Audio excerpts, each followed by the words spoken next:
Bismillahirrahmanirrahim.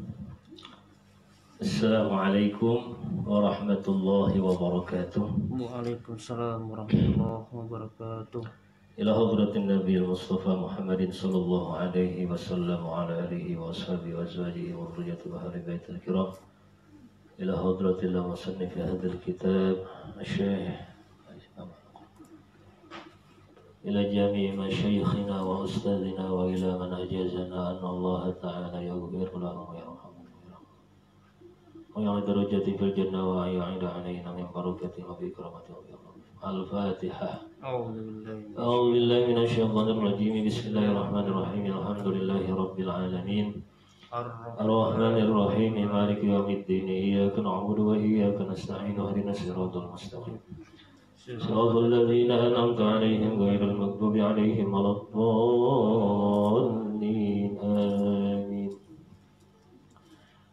Bismillah walhamdulillah.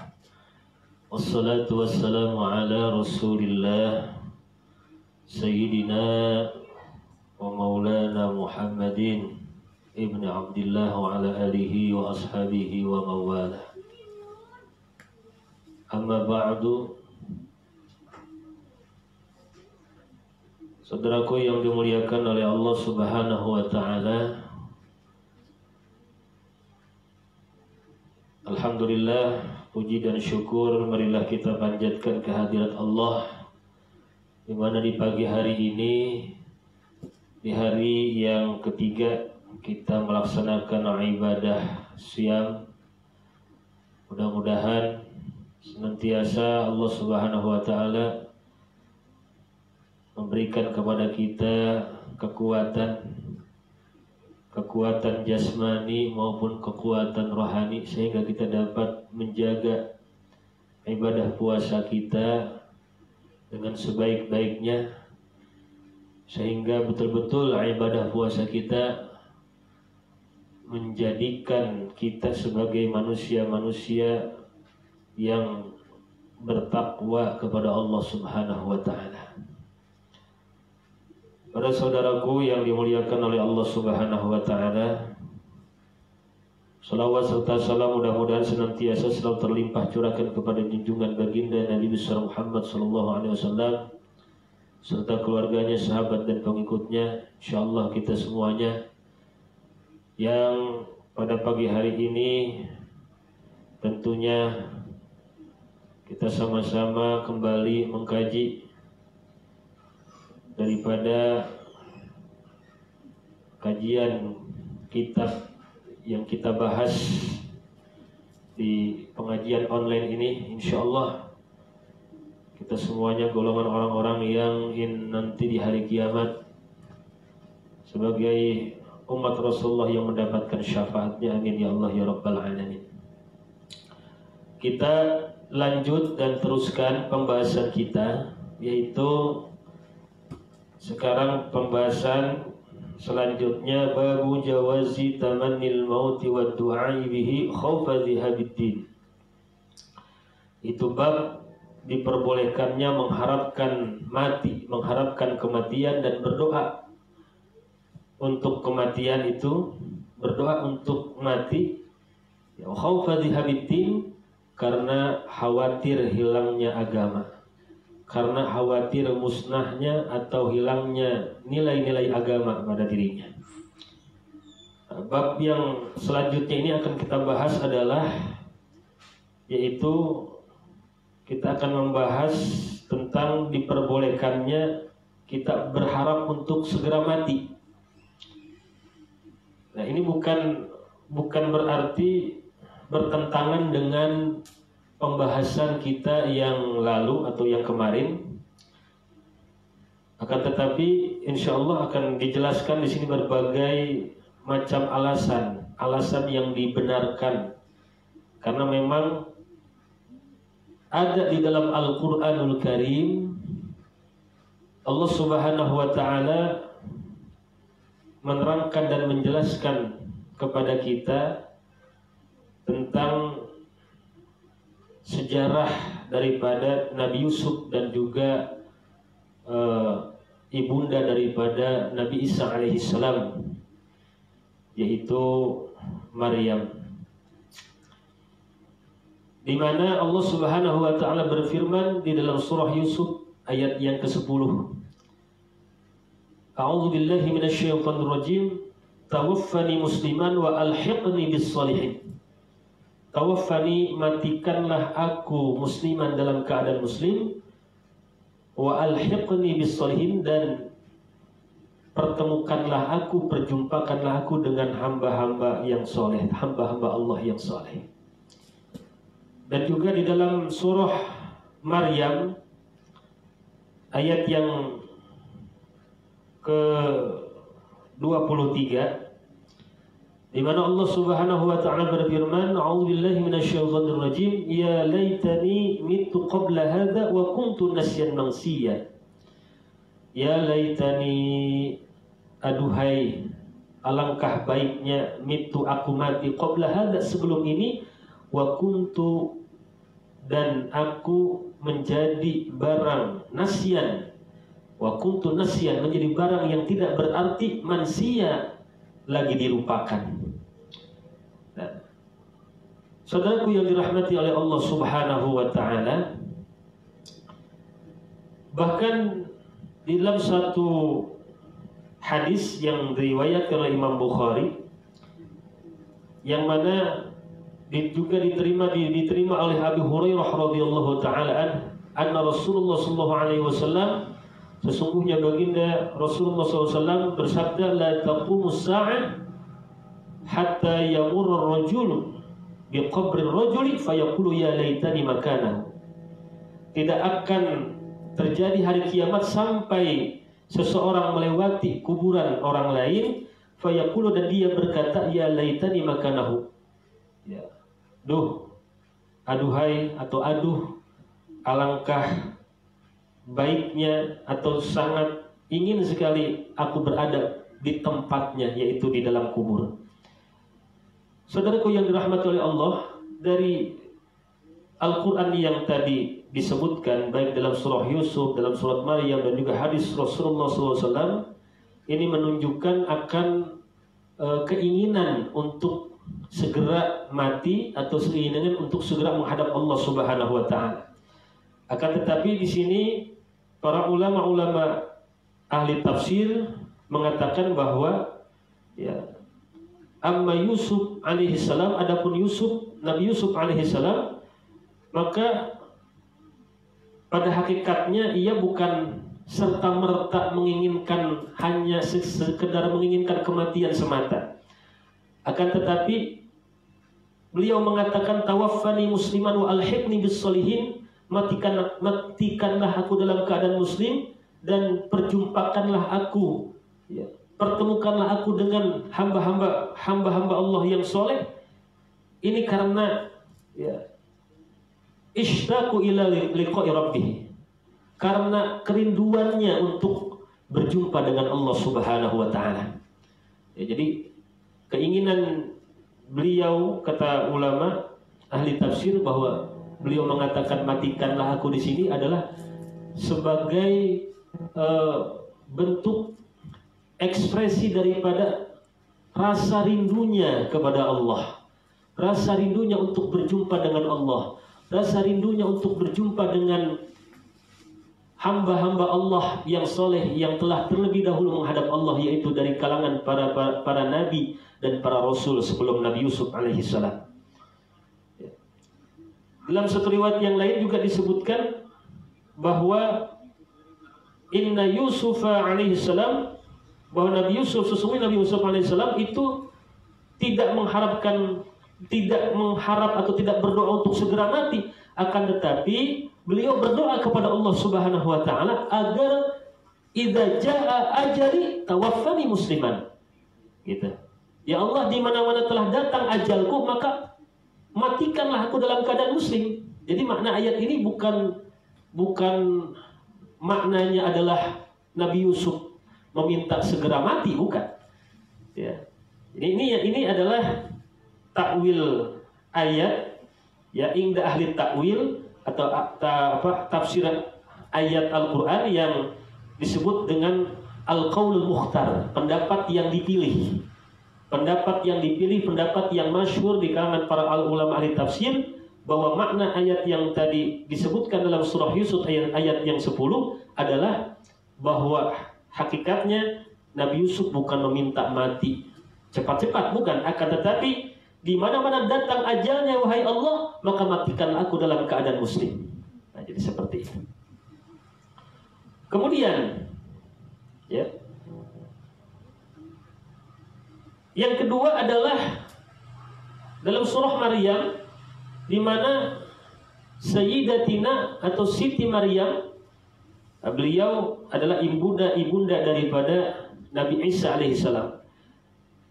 Beliau katakan, dan Allah Subhanahu wa taala abadikan di dalam Al-Qur'an harapan beliau. Kata beliau, ya laitani mitu qabla hadza. Duh, alangkah baiknya kalau aku mati sebelum ini. Nah, sebelum ini adalah, maksud sebelum ini adalah satu kejadian yang datang kepada dirinya sebagai sebuah, hakikatnya adalah rahmat, kasih sayang Allah serta kemuliaan Allah yang Allah berikan kepadanya. Yaitu apa? Yaitu Allah Subhanahu wa taala anugerahkan kepadanya seorang anak yang suci tanpa melalui proses yang namanya perkawinan, tanpa melalui proses yang namanya hubungan antara laki-laki dan perempuan. Nah, jadi ya, Siti Maryam ini sangat kaget gitu. Ya, pada saat malaikat Jibril alaihi salam datang kepadanya dan berkata, qala innama ana rasulu rabbik li ahaba laki ghulaman zakiyya. Pada saat malaikat Jibril datang, malaikat Jibril berkata, sesungguhnya aku hanyalah utusan Tuhanmu, wahai Maryam, li ahaba laki, agar aku ingin memberi, Tuhanku memerintahkanku untuk memberimu gulaman, seorang anak laki-laki zakiyan yang suci. Siti Maryam ini sangat kaget sekali. Dia kaget. Kenapa kaget? Karena dia katakan, qalat anna yakunu li ghulam wa lam yamsasni basharun wa lam aku baghiya. Siti Maryam berkata, anna yakunu li ghulam, bagaimana mungkin aku punya anak laki-laki, kata Maryam begitu. Kata Siti Maryam, bagaimana mungkin aku punya anak laki-laki, walam yamsasni bashar, sedangkan aku tidak pernah ya bersentuhan dengan seorang manusia pun. Ya, Siti Maryam ini nggak pernah keluar, tinggalnya di mihrab, ya, di satu tempat ibadah. Bahkan di antara kemuliaan yang Allah berikan kepada Siti Maryam ini, ya, Allah sering mendatangkan makanan-makanan tanpa melalui proses dia mencari.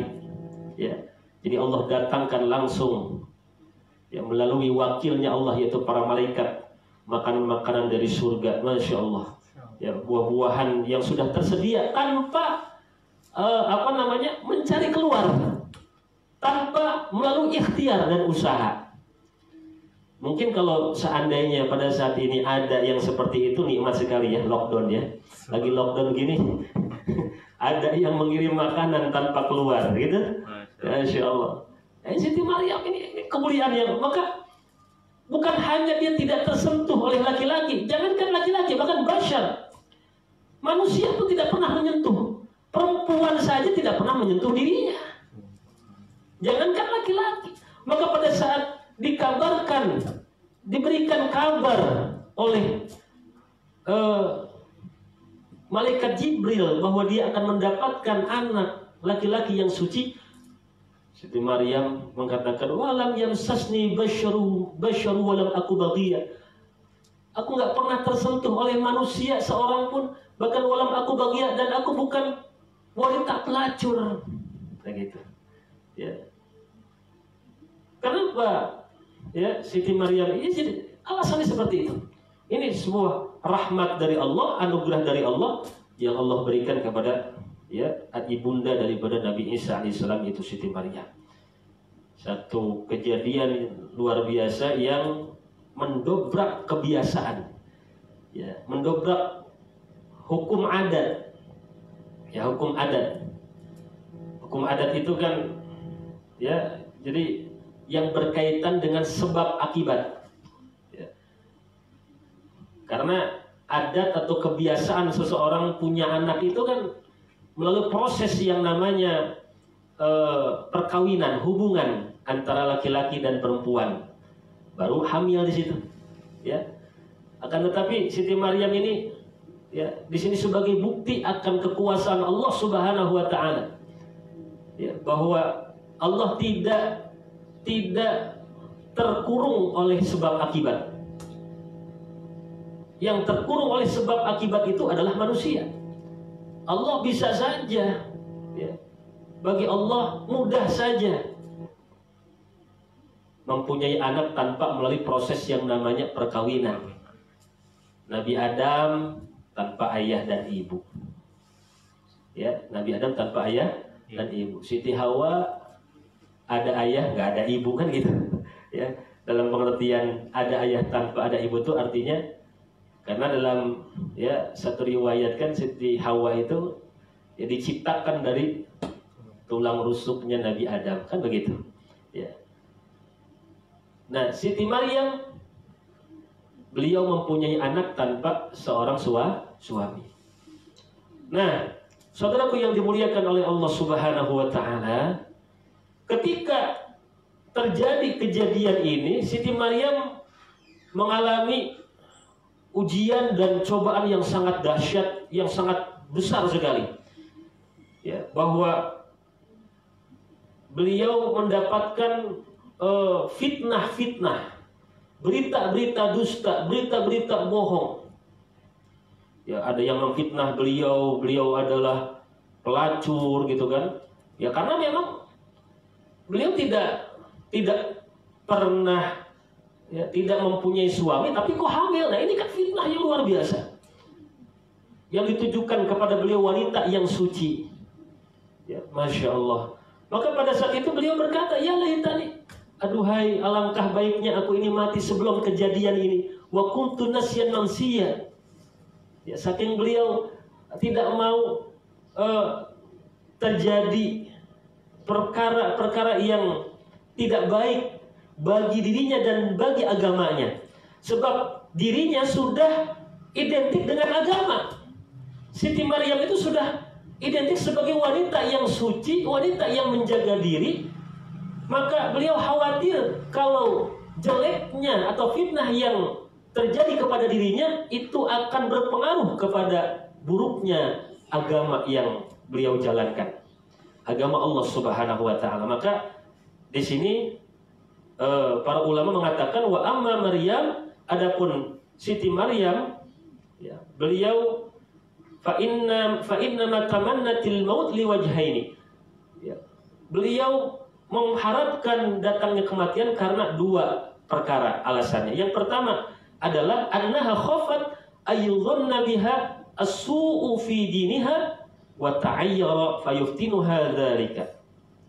Wah, sesungguhnya beliau khawatir apabila beliau dianggap buruk, dianggap jelek ya di dalam agamanya, dan ketika dia dianggap jelek, dianggap buruk, difitnah ya, melakukan perbuatan yang hina, perbuatan yang keji, perbuatan zina dan sebagainya, maka itu akan berdampak buruk juga kepada jeleknya ya, agama yang beliau jalankan.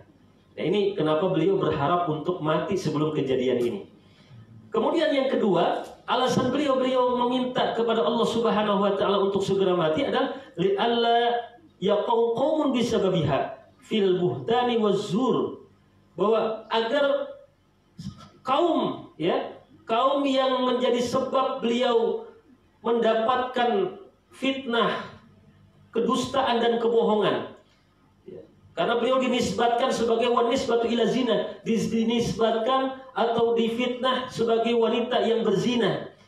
Ini agar kaum-kaum yang mengatakan seperti itu ya, tidak terkena azab dari Allah Subhanahu wa taala. Sebab hati-hati ya. Jadi ya, beliau nggak mau kalau gara-gara memfitnah beliau ini turun azab, turun murka Allah Subhanahu wa taala kepada kaum yang memfitnah beliau. Ini alasan kenapa beliau meminta kepada Allah Subhanahu wa taala untuk segeram hati, ya. Nah, ini alasannya. Jadi alasan ini adalah alasan yang kaitannya dengan apa? Ya, dengan ujian atau cobaan tentang agamanya, ya. Min fasadil hali fid din wa dhaffihi wa khawfi dhihabihi. Yang kaitannya dengan urusan agama, bukan yang kaitannya dengan diri pribadi. Permintaan, permohonan untuk segera mati, untuk segera meninggal dunia dari apa yang dilakukan oleh Nabi Yusuf dan juga yang dilakukan oleh Siti Maryam, ini kaitannya dalam urusan agama, bukan dalam urusan pribadi. Maksudnya dalam urusan pribadi adalah yaitu ujian atau cobaan musibah yang menimpa jasmaninya, ya, atau yang menimpa hartanya. Ya, contohnya misalnya gara-gara sakit begitu kan, pengen buru-buru, ya Allah matikan saya buru-buru dah gitu kan. Bukan begitu, bukan. Ya Allah, ya gara-gara hartanya habis, bangkrut, ya Allah buru-buru mati dah. Bukan begitu. Tapi permintaan beliau untuk segera mati adalah dikarenakan untuk menyelamatkan agamanya. Nah gitu. Untuk menyelamatkan dirinya dari fitnah. Ini alasannya. Maka saudaraku yang dimuliakan oleh Allah Subhanahu wa taala, maka ini menjadi pelajaran bagi kita, ya, bahwa ini juga pernah terjadi oleh ibunda kita Ummul Mukminin, yaitu ibunya orang-orang mukmin, Siti Aisyah, Sayyidatina, junjungan kita, yaitu ya, ibunda Aisyah radhiyallahu taala anha. Bahwa beliau juga pernah difitnah. Beliau pernah difitnah juga. Pernah difitnah berselingkuh, ya. Nah, maka terjadi fitnah ini kurang lebih selama 1 bulan. 1 bulan lamanya ini terjadi pergunjingan di antara daripada orang-orang munafik dan orang para sahabat. Ada para sahabat yang juga terkena dengan fitnah ini. Artinya mereka agak sedikit percaya daripada fitnah-fitnah yang ditujukan kepada istri Rasulullah SAW, yaitu ibunda kita Sayyidatina Aisyah radhiyallahu taala anha. Ya, maka dan yang melakukannya ini adalah gembongnya orang munafik. Ya, gembongnya orang munafik. Maka sehingga turunlah ayat untuk apa? Untuk membersihkan nama ibunda kita Sayyidatina Aisyah radhiyallahu taala. Itu dalam surah An-Nur ayat yang ke-11, Allah Subhanahu wa taala berfirman, A'udzubillahi minasyaitonir rajim, walladzi tawalla kibrahu minhum lahu 'adzabun 'adzim. Di situ Allah Subhanahu wa taala berfirman, dan yang mengambil bagian kibrahu, walladzi tawalla, dan yang mengambil bagian kibrahu, yang paling besar, yang paling banyak, minhum, di antara mereka, artinya mengambil bagian daripada berita bohong, berita dusta yang ditujukan kepada Siti Aisyah, maka lahu 'adzabun 'adzim, maka baginya adalah azab yang pedih, azab yang besar. Na'udzubillahi min dzalik. Maka hati-hati kita.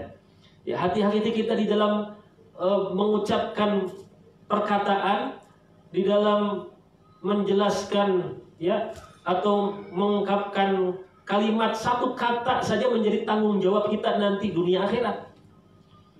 Jangan kita menganggap remeh perkataan atau kalimat yang keluar dari lisan kita tanpa didahului oleh berpikir yang matang, tanpa didahului oleh penelitian yang matang, yang detail. Kita sudah, ya, berprasangka dengan prasangka yang buruk kepada saudara-saudara kita. Hati-hati. Maka Allah Subhanahu wa taala katakan, wa tahsabunahu hayyinan wa huwa 'indallahi 'azim. Ya, dan kalian mengira bahwa itu adalah sesuatu yang hayyinan, yang ringan, tapi wa huwa 'indallahi 'azim, dan ternyata di sisi Allah itu adalah perkara yang besar. Terkadang ada perkataan-perkataan kita, ya, yang kita anggap remeh, tapi ternyata itu menyakiti orang lain. Itu menimbulkan masalah yang sangat besar, ya, di lingkungan kita dan sebagainya. Hati-hati. Rasulullah SAW dalam satu hadis disebutkan yang diriwayat Imam Tirmidzi bahwa kata Nabi, "Innar rajula la yatakallamu bil kalimati la yara biha ba'san." Sesungguhnya ada seseorang yang mengucapkan satu kalimat dan dia tidak memandang bahwa kalimat yang dia ucapkan itu bahaya.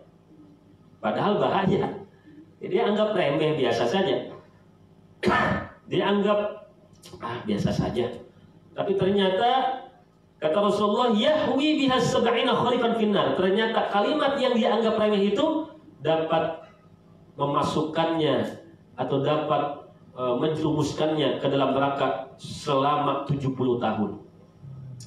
Ya, kadang-kadang ada ucapan yang kita anggap biasa aja lah. Akan tetapi ternyata itu bisa menjadi penyebab dirinya masuk ke dalam neraka selama 70 tahun. Maka bagi seorang muslim, sekali lagi kita harus hati-hati, kita menjaga lisan. Maka di antara daripada hikmah daripada kita berpuasa bukan hanya menahan lapar dan haus, tapi kita menahan segala sesuatu yang membatalkan ya puasa dari sisi fikihnya, syariatnya, maupun membatalkan daripada pahala puasa dari sisi rohaninya. Seperti apa? Menjaga lisan. Puasa kita dari berbohong, dari berdusta, ya, dan sebagainya. Ya, sebab di antara daripada kesempurnaan iman seseorang itu adalah ketika dia sudah mampu menahan perkataannya, sudah mampu menahan lisannya dari perkataan-perkataan yang tidak baik. Ya. Rasulullah SAW katakan, "Man kana yu'minu billahi wal yawmil akhir falyaqul khairan aw liyasmut." Siapa saja yang beriman kepada Allah dan hari akhir, maka ucapkanlah perkataan yang baik, atau kalau tidak bisa, diam saja. Ini kata Nabi. Ya, kata di antaranya di dalam kitab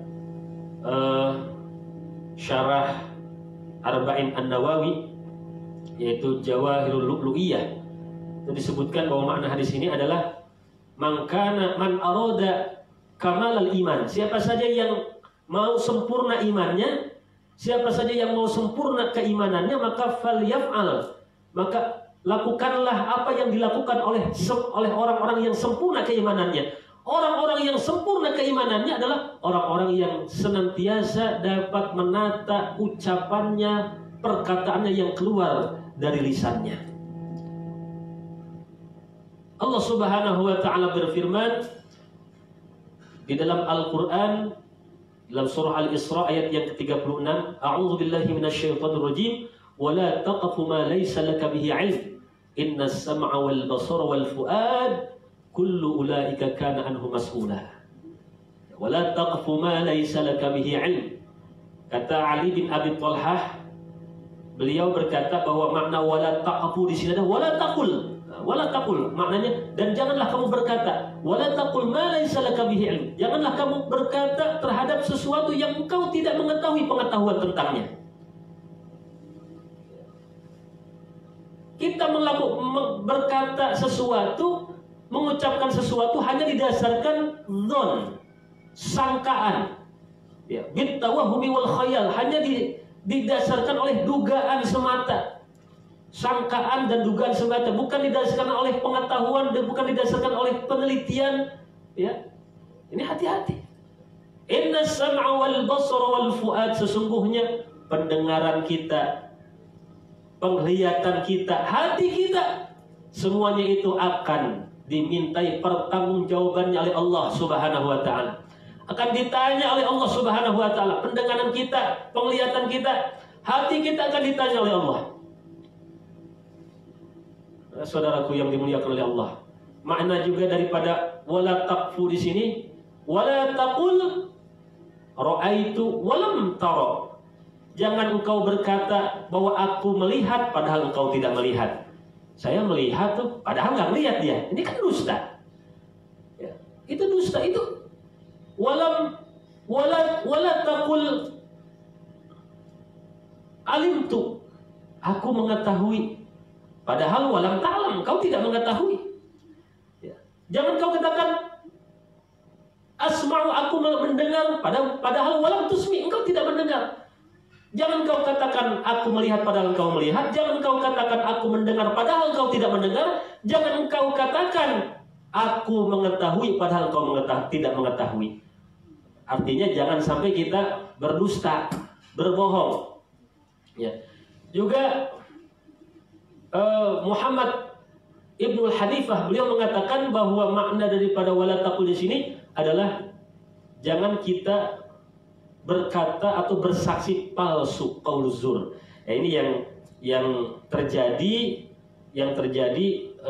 oleh dua orang manusia yang suci, seorang perempuan yang solehah yang tentunya mempunyai derajat yang tinggi, ya, yaitu ibunda Nabi Isa, yaitu Siti Maryam, dan juga ibunda dan juga istri Rasulullah SAW, yaitu Siti Aisyah radhiyallahu taala anha. Beliau mendapatkan, ya, terfitnah beliau dengan persaksian palsu, dengan berita-berita dusta, ya.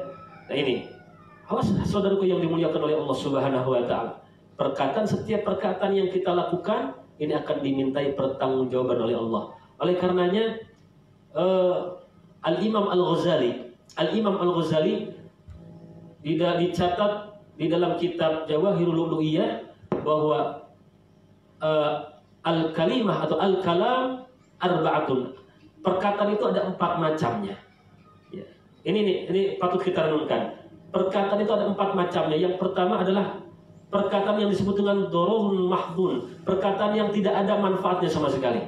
Perkataan yang tidak ada kebaikannya sama sekali. Ini yang harus kita tinggalkan. Isinya adalah dusta, isinya adalah ghibah dan sebagainya. Maka seorang muslim harus menjauhkan yang demikian.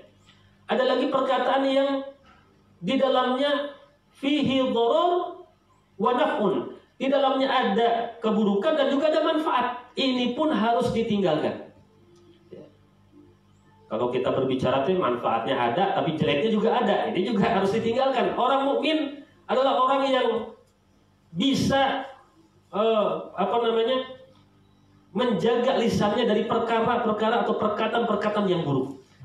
Yang ketiga adalah perkataan yang di dalamnya la dharar wala manfaat. Nggak ada manfaatnya juga nggak ada buruknya.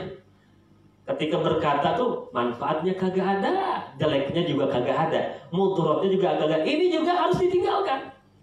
Ya, seperti bercanda terlampau, ya, kelewat batas gitu ya. Bercanda, isinya bercanda mulu. Memang ada sebagian candaan yang memang manfaatnya kurang begitu ada, ya, kebaikannya di dalamnya.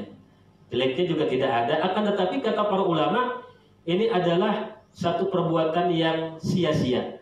Perbuatan yang pelakunya sama saja melakukan kerugian karena dia telah membuang-buang waktunya, ya, untuk perkara-perkara yang sia-sia, yang tidak ada manfaatnya sama sekali. Yang keempat, ada perkataan yang di dalamnya tidak ada keburukannya sama sekali. Ya. Keburukannya tidak ada. Artinya isinya baik semuanya, manfaat semua. Tapi kata Imam Ghazali, kata beliau fihi khatarun. Ternyata di setiap ucapan yang di dalamnya tidak ada keburukannya, tidak ada dusta dan sebagainya, ternyata mengandung resiko juga. Ada resikonya. Apa resikonya? Resikonya adalah, ya, alladzi huwa ismun. Ya. Ternyata di dalam ucapan yang baik itu juga tersimpan di dalamnya terkadang dosa. Resikonya adalah yaitu dosa yang tidak terlihat, yaitu minar riya wal ujub. Itu daripada sifat riya dan juga ujub. Riya adalah ingin dipuji oleh orang lain, mendapatkan pujian, mendapatkan sanjungan.